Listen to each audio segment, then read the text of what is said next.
Welcome to fair media. ఇవాళ మీతో share చేసుకోవాలనుకున్నటువంటి అంశం, ఈ నెల 18వ తేదీ నాడు వరంగల్ ఇస్లామియా కాలేజీలో వక్ఫ్ అమెండ్మెంట్ యాక్ట్కు వ్యతిరేకంగా ఆల్ ఇండియా ముస్లిం పర్సనల్ లా బోర్డ్ అతి భారీ సభను ఏర్పాటు చేయబోతున్నది. ఈ యొక్క సభను విజయవంతం చేయడానికి వరంగల్ లో ఉన్నటువంటి ముస్లిం కమ్యూనిటీ సెంటర్ ములుగు రోడ్లో ఉంది. ఇటువంటి కమ్యూనిటీ సెంటర్ ఇక్కడ రౌండ్ టేబుల్ సమావేశం నిర్వహించడం జరిగింది. ఈ రౌండ్ టేబుల్ సమావేశంలో వివిధ రాజకీయ పార్టీల నాయకులు, కమ్యూనిస్టు పార్టీల నాయకులు మరియు అంబేద్కరిస్టులు, అట్లాగే వివిధ సెక్షన్స్ మరియు ప్రధానంగా దేశంలో ఎదుర్కొన్నటువంటి మధ్య భారతంలో ఆపరేషన్ కగారుకు వ్యతిరేకంగా కూడా ఇక్కడ ప్రస్తావన రావడం జరిగింది. అట్లాగే ఈ యొక్క సమావేశానికి అధ్యక్ష వర్గంలో ఉన్నటువంటి ముఖ్యంగా మౌలానా ఫసియుద్దీన్ ఖాస్మీ, ఈయన ఆల్ ఇండియా ముస్లిం పర్సనల్ లా బోర్డు వరంగల్ జిల్లా కన్వీనర్. తర్వాత ఎంఏ మజీద్ వరంగల్ మరియు హనంకొండలో సుపరిచితమైనటువంటి, తనకు ఆరోగ్యం సహకరించకపోయినా కూడా దీర్ఘకాలంగా సభ అయిపోయేంత వరకు కూడా వేచి చూసి ఉండి వెళ్ళడం జరిగింది. అట్లాగే ఏఐఎంఐఎం పార్టీకి చెందినటువంటి వరంగల్ జిల్లా కన్వీనర్ ఎంఏ సుభాన్ పాల్గొన్నారు. అయితే ఈ యొక్క సభ నిర్వహణ కార్యక్రమాన్ని కంప్లీట్ గా మొదటి నుండి చివరి వరకు అత్యంత విజయవంతంగా నిర్వహించినటువంటి వారు మొహమ్మద్ అబ్దుల్ అలీ జుబేర్. ఈయన తన యొక్క పరిచయము ఇండియన్ నేషనలిస్ట్ మూవ్మెంట్ జనరల్ సెక్రటరీగా చేసుకున్నప్పటికీ కూడా ఈ యొక్క జరగబోయేటువంటి వక్ఫ్ వ్యతిరేక బహిరంగ సభకు ఏ రకంగా విజయవంతం చేయాలి అనేటువంటి అంశంపై ఈ యొక్క రౌండ్ టేబుల్ ను కోఆర్డినేట్ చేయడం జరిగింది. Thank you. మన మధ్యలో ఉన్న Prabhakar Reddy sir CPM secretary, సార్కు వేరే మీటింగ్ వెళ్లాల్సి ఉన్నది.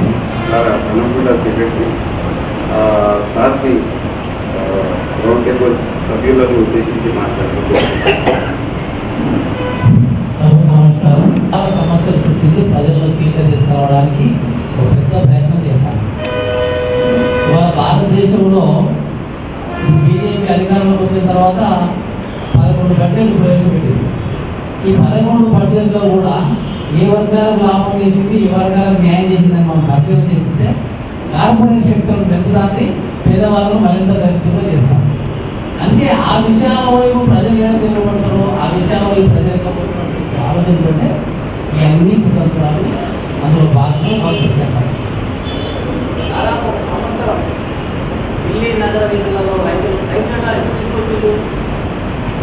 దాదాపు 340 కోట్ల జనాభాతో 50-60 కోట్ల మంది వాళ్ళ సంబంధం లేకుండా వ్యవసాయం మీద బతుకుతారు. అలాంటి వ్యవసాయాన్ని కూడా కార్పొరేట్ శక్తులకు కట్టబడడం కోసం రైతారు. అట్లా వాళ్ళ కార్మికులు ఉన్నారు, ఈ సంపద సృష్టికర్తలు కార్మికులు.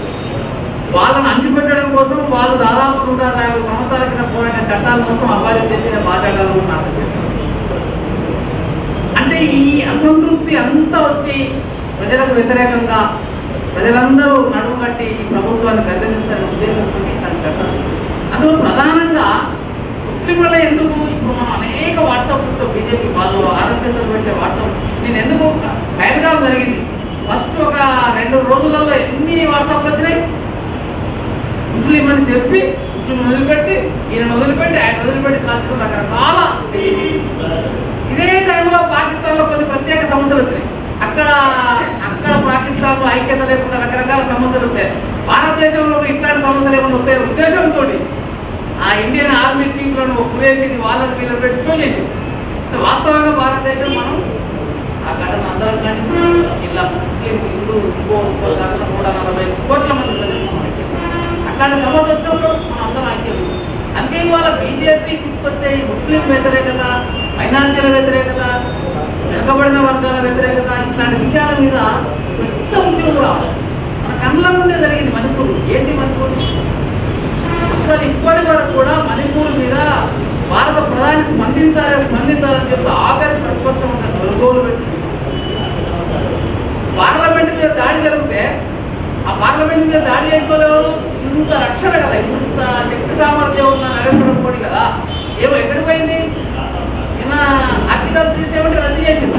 ఆర్టికల్ 370 రద్దు చేసిన తర్వాత ఈ కాలంలో మేము బ్రహ్మాండమైన అభివృద్ధి సాధించాం. అసలు నీ నిఘా ఎటు పోయింది, నీ భద్రత ఎటు పోయింది, నువ్వు ఎక్కడ ఉన్నావు అంటే వాళ్ళ ఇట్లాంటి సమస్యలు ఒకసారి మనకు అనుమానం అంటే ఇట్లాంటి సమస్య చుట్టూ ఎన్నికల్లో జరుగుతుండాలనే ఆలోచన. ఒక పక్క పేరుగాపులో ఇన్సిడెంట్ జరిగితే తెల్లారు ఎన్నికల సభలో మాట్లాడి విష్ణువాద దేశంలో ఉగ్రవాదం వ్యతిరేకంగా నేనేసుకుంటున్నాను. ఇట్లాంటి సమస్యలు చూస్తాం. కోడ్ అమెండ్మెంట్ బ్యాక్ కూడా అందులో భాగమే. అసలు భారత రాజ్యాంగం ప్రకారం మన అన్ని మతాలకు కులాలకు ఉన్నాయి. ఒక దాంట్లో ఒకరు జోక్యం చేసుకోవడం ఏంటి?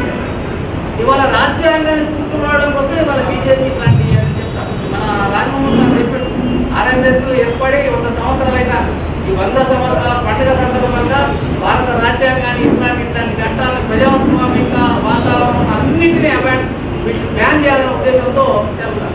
అందుకే మనకి పార్లమెంట్ ఎన్నికల్లో వాళ్ళకి అనుకూలంగా వాళ్ళకి అనుకున్న 400 సీట్లు వస్తే చాలా ఇంకా ఇబ్బంది కనపడింది. అందుకే వాళ్ళ ఒక వర్గం మీద దాడి చేస్తానని చెప్పి మనకు సంబంధం లేదు కనుక మనం దూరం ఉంటే ఆ దాడి మన మీద కూడా వస్తుంది. ఉండే ప్రజాస్వామిక వాదులుగా మనందరం ఇవాళ ఏ ఉద్యమం ఏ బీజేపీ ఏ ప్రమాదం తీసుకుంటున్న ప్రమాదం గురించి మనందరం అవేర్నెస్ ఉండి పోరాటం చేయాల్సిన అవసరం ఉన్నది. ఇదే కోడ్ చట్టంలో వాళ్ళ నిన్న పార్లమెంట్లో మనం చూసినాం కదా, తమిళనాడు విషయంలో కేంద్ర రాష్ట్ర సంబంధాల విషయంలో గవర్నర్ హక్కుల మీద రాజ్యాంగం ఒక సుప్రీంకోర్టు ఒక మాట మాట్లాడితే దేశ ఉప ప్రధాని దేశ ఉపరాష్ట్రపతి ఏం మాట్లాడింది అంటే ఇవాళ వీళ్ళకు రాజ్యాంగం మీద గౌరవం లేదు, సుప్రీంకోర్టు మీద గౌరవం లేదు, ప్రజాస్వామ్యం మీద కూడా గౌరవం. ఇవాళ ఎన్నికల కమిషన్ పరిస్థితి ఏంటి? అన్ని కేంద్రంగా వాళ్ళకు అనుకూలమైన విషయాలు చూసుకుంటాం. ఇందుకోసం మనం బాగా అవేర్నెస్ ఉండాలి. అవేర్నెస్ లేకపోతే రాబోయే రోజుల్లో ప్రజాస్వామిక హక్కులు ఉన్నాయి. అలాంటి ప్రమాదం ఇవాళ బీజేపీ తీసుకుంటూ భాగమే. ఇవాళ ముస్లింలకు హిందువులకు అనే ఒక భూతాన్ని బయట చూపెట్టి ప్రజల్లో ఐక్యత తీసుకురావాలి, హిందువులందరూ వాళ్ళ దగ్గర తీసుకురావడం. భారత బీజేపీ చాలా కూర్చోలు అంటే వాళ్ళు భారతదేశం ప్రజలు భారతదేశ రాజ్యాంగం భారతదేశ స్వాతంత్రం కోసం పోరాడమే ప్రజలకు చాలా విషయాలు చేస్తుంది. కానీ అది వాళ్ళు గమనిస్తారు. అందుకోసమే మన పార్లమెంట్లో వాళ్ళకి కావాల్సిన శాస్త్రం చెప్పారు. కాబట్టి ఇట్లాంటి ఏదో కార్యక్రమం పెడతాను. ఆ కార్యక్రమం సంబంధించి జనరల్గా వక్ఫ్ వ్యతిరేకంగా ఏ కార్యక్రమం జరిగినా సిపిఎం పార్టీ పాల్గొంటాం. అట్లాగే ఈ 18th జరిగే ప్రోగ్రాంలో కూడా మేము పాల్గొంటాం. అయితే మొన్ననే ఒకటి పెద్ద ర్యాలీ జరిగింది, ముస్లిం కమ్యూనిటీ అంతా తీశారు. అయితే ఇట్లాంటి ఇష్యూస్ జరిగినప్పుడు జర కోఆర్డినేషన్ ఉన్నారు. కోఆర్డినేషన్ లేకపోతే ఏమైందంటే నేను అందుకే దుబేర్ గారిని అడిగిన, ఇప్పుడు వాళ్ళు అదే చేశారు, మనం ఇదే చేస్తాము. కాబట్టి ఆర్గనైజేషన్తో పనిచేసేట ఏదైనా ఇట్లాంటి మంచి ప్రయత్నం ఇదే ముందు దానికంటే ముందు జరుగుతుంటే ఇంకా కొద్దిగా ఒక ఐక్య వాతావరణం పోవడం వల్ల ఎక్కువ అవకాశం ఉంటుంది.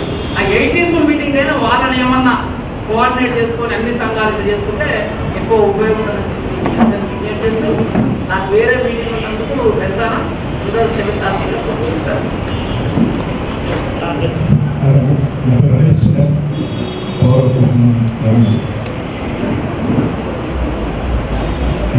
అందరికీ ఈ యొక్క కార్యక్రమానికి నమస్కారాలు. మనకు తెలిసిన విషయమే, ఈరోజు కేంద్రంలో బీజేపీ ప్రభుత్వము తన మాతృ సంస్థ అయిన ఆర్ఎస్ఎస్ యొక్క ఆశయాలను తన యొక్క లక్ష్యాలను ఆ యొక్క రాజకీయ రూపంలో ప్రయోగించి అది అమలుపై పోతున్న సందర్భమే ఇది మనం చెప్పుకుంటున్నాం. ఇక్కడ ఒక ప్రణాళికబద్ధంగా అటు ఈశాన్య రాష్ట్రాల్లో క్రిస్టియన్ మైనారిటీ విభాగాలు నేడు ఆదివాసీ ప్రాంతాల్లో కార్పొరేట్ సైనికులకు ఆదివాసీ నచ్చలేదా, వాటికి అండగా ఉన్నటువంటి మావోయిస్ట్ నచ్చలేదా అంటే ఒక సిస్టమేటిక్ మేనర్గా పోతుంది. ఇక్కడ ఈరోజు కూడా ముస్లిమ్స్ యొక్క వాళ్ళ యొక్క ఏదో బోర్డులలో వాళ్ళకు స్వతంత్ర అధికారం బోర్డును ఏ విధంగా నిర్వీర్యం చేసి కార్పొరేట్గా చేసి వారి యొక్క ఆస్తులను ఆ ప్రభుత్వము ఆ కార్పొరేట్ శక్తులకు ఆమోదం చేయడానికి వారిని అయ్యేలా దాని యొక్క అమెండ్మెంట్ తీసుకొచ్చింది. మనకు తెలిసిందే కదా. అంతకుముందు సంచార కమిటీ కూడా నివేదిక ఇచ్చింది. ఆ నివేదికలో పొరపాట్లు లోపాలు ఉంటే వాటిని అమలు చేసే ప్రయత్నం చేయి, ఆ చట్టంలో మార్పు చేసే ప్రయత్నం తప్ప ఆ సంచార కమిటీని పట్టించుకోకుండా తనకు తోచిన విధంగా తను అనుకున్న విధంగా అంటే ఏ విధంగా దీని యొక్క నిర్వీర్యం చేసి ఈ బౌద్ధజాతి ఒకంలో ఇవ్వాలని చెప్పి కొనసాగుతున్నది. మనకు రాజ్యాంగంగా ప్రమాణం చేసి ఒక సెక్యులర్ కుల మత జాతి భేదం లేకుండా మనం పరిపాలించిన ప్రజలు ప్రమాణం చేసి ఇవాళ వచ్చిన తర్వాత మళ్ళీ ఇక్కడ రాజ్యాంగాన్ని విస్మరించి ఇలా మనకు తెలిసిన విషయం ఏంటంటే ఎప్పుడు కానీ ఏ చట్టాలు కానీ ఏ రూపాలు కానీ సవరణలు కానీ తప్పనిసరి ఉన్నాయి. ఆ సవరణలు మెజారిటీ ఆమోదంతో ప్రతిపక్షాల ఆమోదంతో పో తప్ప ఏకపక్షంగా నాకు సభలో మెజారిటీ ఉన్నదని ఇలా సభలో పూజ చేసి ఏకపక్షం పోవడం, ఇలా పార్లమెంట్లో చర్చ ప్రతిపక్షాలు చేసిన తర్వాత దాన్ని ఆమోదం ఇవ్వకుండా అలా మెజారిటీ లేదు జాయింట్ పార్లమెంట్లో ఈ యొక్క సభ తీసుకోవడం జరిగింది. ఇది ఎంతవరకు అంటే ఖచ్చితంగా ఆ యొక్క సంబంధం లేని విషయం ఇక్కడ చూడండి. కేంద్రంలో కానీ రాష్ట్రంలో కానీ అసెంబ్లీలో కానీ ఏ ఒక్క ముస్లిం ఎమ్మెల్యే లేని సందర్భాలు ముస్లిం న్యాయం చేస్తారని ఎంతవరకు చేసుకోవచ్చు. ఈ క్రమంలో ఏంటంటే ఇలా అక్కడ 4 సభలు తీసుకొచ్చారు. సెక్షన్ 40 ఎక్కడైతే వివాదం ఉంటుందో ఆ వివాదం అంతకుముందు సుప్రీంకోర్టు ఉండే, హైకోర్టు ఉండే, హైకోర్టు సుప్రీంకోర్టు నుండి ఆ పరిష్కారం అయ్యేది. అది తీసిపడేసి కేవలం కలెక్టర్ ఒక ప్రభుత్వ అధికారికి ఇవ్వడం ఏంటంటే రేపు ప్రభుత్వానికి ఎవరి అధికారం ఉంది ఇక్కడ ఆ రాజకీయ చేతులు ఉంటుంది కాబట్టి రేపు ఏదో చేసుకోవచ్చు. ఏదైనా అన్యాయకాంతమైన భూమి వాళ్ళకు దారదత్తం చేయడం బాగానే సెక్షన్ 40 రద్దని చెప్పుకోవచ్చు. మాకు 4 రకాల మనకి ఇక్కడ ఆ ముస్లిం వాళ్ళ యొక్క బాక్స్ కోడ్ నిర్దేశిస్తారు. అది బై డీడ్ కావచ్చు, బై యూజర్ కావచ్చు, బై గవర్నమెంట్ కావచ్చు, ఇట్లా రకరకాల బై యూజర్ కావచ్చు. అంటే ఇవన్నీ ఎట్లా దుర్వినియోగం చేయాలని ఉద్దేశంతో ఈ యొక్క ముస్లిమ్స్ ఆస్తి ఏ విధంగా ఈ కార్పొరేషన్ ఇవ్వడం బాగా కొనసాగుతుంది. చూడండి, ముస్లిం పక్షపోట్లు నాన్ ముస్లిమ్స్ ఎంతవరకు అంటే హిందూ దేవాలయం నాకు ముస్లిం అలవ చేస్తున్నారా అంటే ప్రణాళిక ప్రకారం వాళ్ళు నాన్ ముస్లిం అలా సీలో కూడా ఇక మళ్ళా నాన్ ముస్లిం ఉండవచ్చు. అంటే నిర్ణయాధికారం మొత్తం వాళ్ళే గెలుచుకుంటూ రేపు భవిష్యత్తు ఎవరు ప్రశ్నించకుండా ముందు అట్లా 107 కూడా సెక్షన్ తీసేసింది. అంటే 107 ఏంటంటే అది ఎవరైతే విలేజ్ ప్రాపర్టీ వాళ్ళ ఆక్యుపేషన్ ఉన్నప్పుడు ఏంటంటే వాళ్ళకు ఈ గవర్నమెంట్ డిస్ప్యూట్స్ చేసి మళ్ళీ వాళ్ళే కట్టబెట్టే ప్రయత్నం చేస్తుంది. అంటే అంతకుముందు విలేజ్ అంటే ఇవన్నీ ఒక ప్రణాళికబద్ధంగా అవుతుంది. కాబట్టి ఇప్పటికైనా మనం అందరం కూడా సంఘటితంగా ఈ యొక్క దుర్దేశపూర్వకంగా తన యొక్క మేనిఫెస్టోలో భాగంగా ఆర్ఎస్ఎస్ యొక్క ప్రణాళిక ఇంప్లిమెంట్ ఇది అందరం సమస్యగా ఎదుర్కోవడం. ఇది ముస్లిం సమస్య కాదు, ఇది హిందువుల సమస్య కాదు, ఇది అందరి సమస్యగా ఒక సెక్యులర్ భావాలను మనందరం సమస్యగా ఈ యొక్క ఎదుర్కొని ముందుకు పోవాల్సింది. దానికి పౌర కోసం అండగా ఉంటుందని తెలియజేస్తూ సెలవు తీసుకుంటున్నాం. చట్ట సవరణకి Satyanarayana social security center communist party రావడం జరిగింది. సో ఈరోజు ఒక్కోడు చట్ట సవరణకు వ్యతిరేకంగా ఈరోజు మనం అందరం కూడా కలిసి ఈ విషయం గురించి చర్చిస్తూ 18వ తారీఖు జరిగినటువంటి పబ్లిక్ మీటింగ్కి మనం ప్రణాళిక ఎంచుకోవడం అనేది ఎంతో అవసరమైనది. ఈ విధంగా ఆర్గనైజ్ చేసినటువంటి ఆర్గనైజర్స్కి ఎస్యూసీ కమ్యూనిస్ట్ పార్టీ తరఫున రెవల్యూషన్ గ్రీటింగ్స్ తెలియజేస్తూ, మిత్రులారా మనకందరికీ కూడా తెలుసు ఇప్పుడు ఈ ఒక్కకోడు సవరణలు ఈ చట్టంలో తీసుకురావడం అనేది జస్ట్ ఏదో ఒక విధంగా తీసుకువచ్చినటువంటి పరిస్థితి కాదు.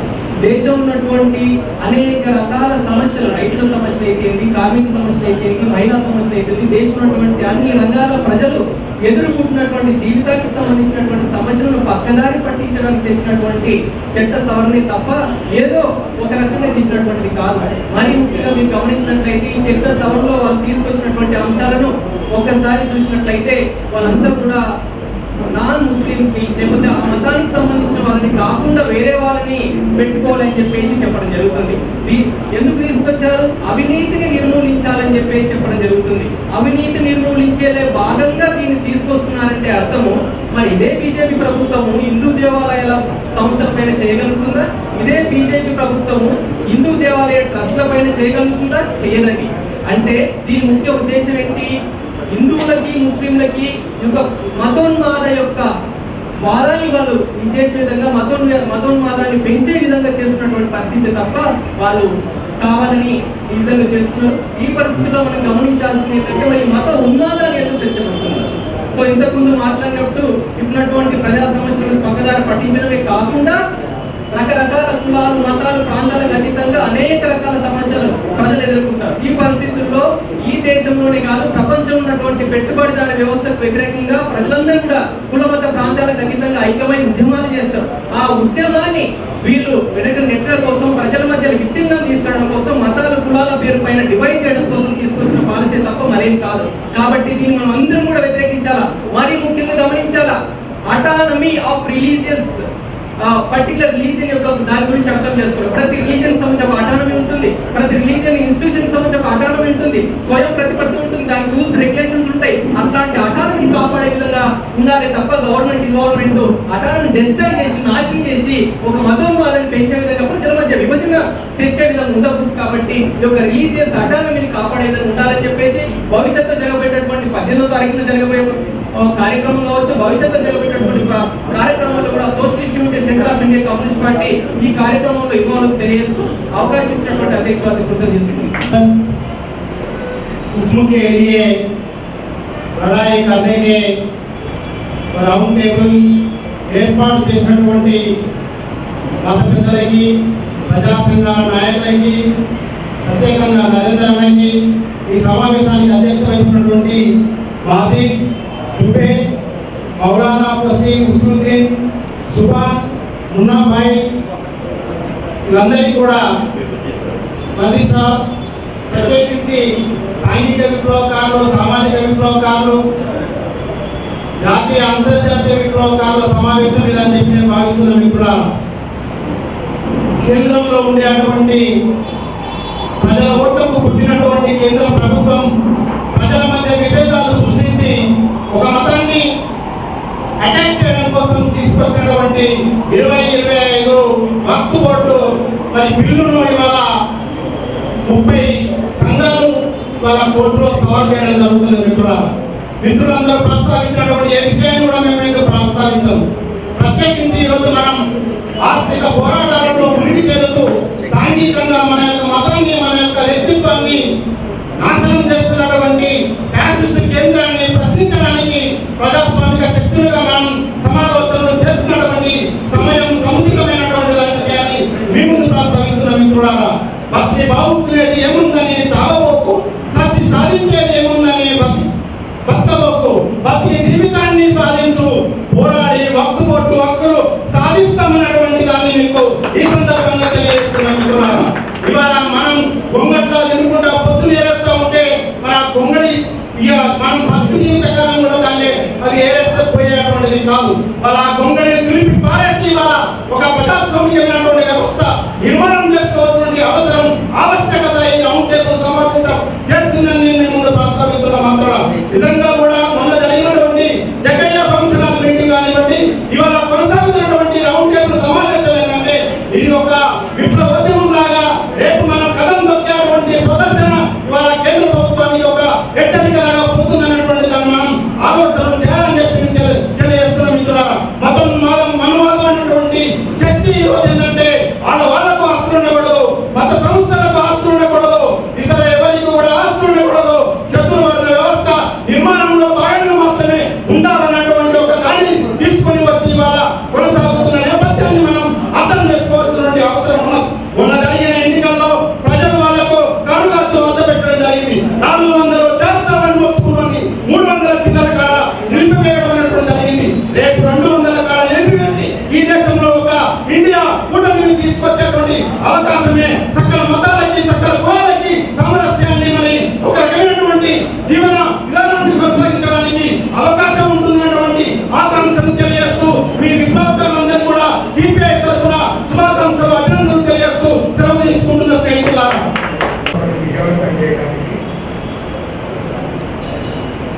ఏం చేయాలని చెప్పి పెద్దలు మాజీ గారు అదేవిధంగా అంటే సందర్భం కాబట్టి టైం లేదు కాబట్టి విషయం చెప్పేసి ముగించాలి. కానీ ఇక లాస్ట్కి ముందు వచ్చినటువంటి వాళ్ళు మాట్లాడటాన్ని అతని చెప్పినటువంటి వాళ్ళంతా కూడా నిజంగా ఉన్నటువంటి వాళ్ళు వీళ్ళు ఇట్లాంటి వాళ్ళే ప్లాన్ చేస్తే సభ సక్సెస్ అయింది.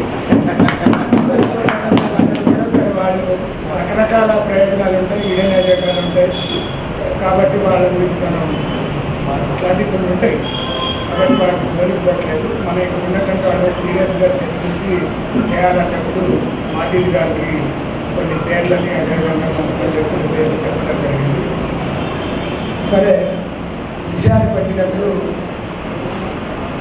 భారత ప్రభుత్వం 2014లో అధికారంలోకి వచ్చినప్పటి నుంచి తను ఎప్పటి నుంచో తాహతతో అధికారాన్ని చేపట్టాలనేటటువంటి ఉద్దేశంతో వచ్చినాక వాళ్ళ ఎజెండా ఏదైతే ఉందో ఈడెన్ ఎజెండా నాగపూర్ కేంద్రంగా ఏదైతే మన ధర్మాన్ని భారతదేశంలో అధికారంలోకి వచ్చిన తర్వాత అమలు చేయాలని చెప్పి మోహన్ భగవత్ గారు సూచనల మేరకు భారత ప్రధానిగా ఉన్నటువంటి నరేంద్ర మోడీ గారు చేస్తున్నటువంటి విషయాలు ఒక్కొక్కటి మన మిత్రులందరూ కూడా చాలా విషయాలు చెప్పారు. అది ఏదన్నా దేశంలో ఏదైనా జరిగిందంటే దానికి కారణం ముస్లింలని, కరోనా వైరస్ వచ్చే దానికి ఢిల్లీలో అంతకు ముందే మీటింగ్ జరిగింది, వాళ్ళ వల్లనే కరోనా వ్యాప్తి చెందింది, ఇవన్నీ కూడా వచ్చినటువంటి నేను వాటి తోటి ఓట్లేదు. మిత్రులారా, వాళ్ళు కుక్కను చంపాలంటే దానికి పిచ్చి వేసిందని ముందు ప్రచారం చేస్తే అందరూ కూడా పిచ్చి కుక్క అంతలా ప్రయాసాలు అంతిమంగా వాళ్ళ లక్ష్యం నెరవేర్చి కుక్క సరిపోతుంది. అట్లా ముస్లింని మొత్తంగా గౌరవులుగా లేదా ఇంకొకటిగా చిత్రీకరించాలని చెప్పి చేస్తాను. నిన్న జరిగినటువంటి పైల్గాం దాడిని అందరూ కూడా చెప్పారు. కానీ వాస్తవాన్ని మనం వాస్తవాలకు పోయి సోషల్ మీడియాలో వచ్చేటటువంటి అంత నిజం కాదు, లేదా ఎలక్ట్రానిక్ మీడియాని ప్రింట్ మీడియాని మొత్తం కూడా మేనేజ్ చేస్తూ ఉన్నారు. కానీ చాలా సంవత్సరాలుగా వాస్తవాన్ని బయటపెడతా ఉన్నాయి. ఆ మీడియాలో వచ్చేటటువంటి చూస్తే అర్థమయ్యేటటువంటి నిజంగా టెర్రరిస్ట్ ఇక్కడ మీటింగ్ జరుగుతూ ఉంది, మనందరినీ చంపాలని వాడు వచ్చిందనుకోండి, నువ్వు ముస్లిమా క్రిస్టియన్వా, నువ్వు దళితువా, లేకపోతే నువ్వు ఇంకోటి అని చెప్పి వాడేదో అడిగి చంపడు. మొత్తంగా తుపాకీ ఎక్కువ పెడితే చుట్టూ ఎంతమంది అంతమంది చచ్చిపోతాడు. కానీ కావాలని చేసి వాడు ముస్లిం అని పెట్టి మీ మీద పాకిస్తాన్ మీద అధ్యారా అని చెప్పి వాళ్ళు ఏదైతే ఒక హిడెన్గా పెట్టుకున్నారో దానికి భారత ప్రభుత్వంలో ఉన్నటువంటి ఇంటెలిజెన్స్ వర్గం కూడా ప్రకటించింది. అక్కడ నిర్లక్ష్యం వల్లే జరిగింది, బార్డర్లో ఉన్నటువంటి నిర్లక్ష్యం వల్ల జరిగిందని మన ప్రభుత్వం ముందు ఒప్పుకున్న తర్వాత అక్కడ ఏం చర్యలు చేపట్టాలనేటటువంటి విషయాన్ని ప్రభుత్వం అక్కడ ఏం చేయాలనేటటువంటి ప్లాన్ చేసుకొని పటిష్టం చేసుకోవడానికి భద్రతా పరంగా తీసుకోవాల్సిన నిర్ణయాలు తీసుకోవాలి. కానీ దాన్ని అంతా పక్కన పెట్టేసి మొత్తం కూడా పాకిస్తాన్ మీద యుద్ధమని చెప్పి ఈ దేశంలో ఉన్నటువంటి ప్రజలందరూ కూడా మనని అనుసరిస్తారా లేదా అని చెప్పి అనగానే మనందరం కూడా గొర్రెపై ముందు బాయిలో పడితే మిగతా గొర్రెలను కూడా దాన్ని అనుసరిస్తాయి. కాబట్టి అందరం కూడా మనం ఖండిస్తున్నాం. మనం ఖండించకపోతే ఎక్కడ వెనకబడతామని చెప్పి అందరం కూడా చేస్తూ ఉన్నాం. అయితే నేను అక్కడ జరిగినటువంటి దాన్ని నేను ఒక ఇండియన్గా లేదా ఒక ప్రజాస్వామికవాదిగా నేను చెప్పేటప్పుడు వాస్తవాల వైపు మనం చూడాలా, వాస్తవాన్ని ప్రచారం చేయాలా, మంచి ఉంటే మంచి చెప్పాలా, చెడు ఉంటే చెడు చెప్పాలా. కానీ ఇలా ఏ సంబంధం లేకుండా మరి మనం భద్రతాపరమైనటువంటి కారణాల లోపం వల్ల జరిగిందని చెప్పి అక్కడ ఉన్నటువంటి బార్డర్లో చెప్తా ఉంటే మనం యుద్ధం ప్రకటిస్తే మరి యుద్ధం విరమించమని చెప్పింది ఎవరు? అక్కడ ఉన్నటువంటి వాటన్నింటినీ కూడా ధ్వంసం చేయాలా, లేకపోతే ఇంకొకటి అక్కడ ఉన్నటువంటి వాటన్నింటినీ కూడా భవిష్యత్తులో ఇట్లాంటివి లేకుండా చేయాలంటే మరి అక్కడ ఉన్నటువంటి తీవ్రవాదులు అక్కడ ఉన్నటువంటి వాళ్ళు ఎవరైతే ఉన్నారో వాళ్ళని హత్యేయాలి. కానీ అలా అమెరికాలో ఉన్నటువంటి ట్రంప్ చెప్పగానే యుద్ధం లేదు అనేటటువంటి విషయాన్ని కూడా రెండో రోజే సీజ్ ఫైర్ అని చెప్పి ప్రకటించడం అనేటటువంటి జరిగింది. మరి సీజ్ ఫైర్ ఉల్లంఘించారని చెప్పి మళ్ళీ మన ప్రభుత్వమే మళ్ళీ వాళ్ళ మీద దాడి చేయడం అనేటువంటి జరిగింది. అంటే ఒక రకంగా భయభ్రాంతులకు చేసి ఎవరిని మాట్లాడకుండా చేయాలనేటటువంటి విషయాన్ని వాళ్ళు ఇలా చెప్పదలుచుకున్నారు. దాంట్లో భాగంగానే ఇవన్నీ కూడా ఉత్పన్నమైతే అనేటటువంటి విషయాన్ని తెలియజేస్తూ చివరిగా ఈ అమెండ్మెంట్కు సంబంధించినటువంటి మరి ఈ ప్రభుత్వానికి నిజంగా నిజాయితీ ఉంటే ఈ సమాజానికి సంబంధించినటువంటి పెద్దల్ని లేదా మంచి ఎక్స్పర్ట్స్ని దేశంలో పేరునికన్నటువంటి లా ఎవరైతే ఉన్నారో నిష్ఠాతుల్ని కూర్చోబెట్టి దీంట్లో పెట్టున్నది ఇది మిస్యూజ్ అవుతా ఉంది. లేకపోతే ఒక కోర్టులో ఉన్నటువంటి భూముల్ని అక్కడ ఉన్నటువంటి కొంతమంది మిస్యూజ్ చేస్తూ ఉన్నారు. దీన్ని మేము చేయాలనుకుంటున్నామని చెప్పి ఒక చర్చ పెట్టి మొత్తంగా అభిప్రాయం తీసుకొని దాని తర్వాత చేస్తే ఎవరు వ్యతిరేకించరు. నిజంగా అందులో ఉన్నటువంటి సమాజంలో ఉన్నటువంటి వాళ్ళు కూడా చాలా ఇబ్బందులు పడుతున్నారు. కానీ ఒక ఇంట్లో ఎలకలు ఉన్నాయని ఇల్లు మొత్తం కూడా కాల్చేయాలనే పద్ధతిలో ఈ ప్రభుత్వం ఆలోచిస్తూ ఉంది. కాబట్టి అది కరెక్ట్ కాదు. అట్లాంటివి ఏమైనా ఉంటే సవరించడానికి ప్రభుత్వం చిత్తశుద్ధితో చేయాలి. కానీ వాళ్ళ హిడెన్ ఎజెండా ఏదైతే ఉందో భారత రాజ్యాంగం స్థానంలో ఏదైతే వాళ్ళ మనధర్మ రాజ్యాంగాన్ని అమలు చేయడానికి ఆటంకంగా ఉన్నటువంటి సంస్థలన్నింటినీ కూడా ఒక్కొక్క దాన్ని దాడి చేసుకుంటూ వస్తూ ఉన్నారు. లాస్ట్కి ఈ ముస్లింలని ఫైనాన్షియల్గా అన్ని రకాలుగా ఇబ్బందులు పెట్టడానికి చేసినటువంటి ఏదైతే ఉందో అది కరెక్ట్ కాదు అనేటటువంటిది మా పార్టీ అభిప్రాయం. కాబట్టి 18వ తారీఖు జరగబోయేటటువంటి ర్యాలీలో మా శక్తి మేరకు పాల్గొని విజయవంతం చేయడానికి మీకు ఏ రకమైన సహాయ సహకారాలు అందించాలన్నా మా వంతుగా అందజేస్తామని చెప్పి తెలియజేస్తున్నాను. ఫెయిర్ మీడియాకు స్వాగతం. మా ఛానల్ను సబ్స్క్రైబ్ చేసుకోండి మరియు మా వీడియోలను చూడండి. ప్రతి అప్డేట్ల కోసం బెల్ ఐకాన్ను ఆన్ చేయండి. మేము నిజమైన మరియు ఫెయిర్ వార్తలు మరియు రాజకీయ అప్డేట్లను అందిస్తాము.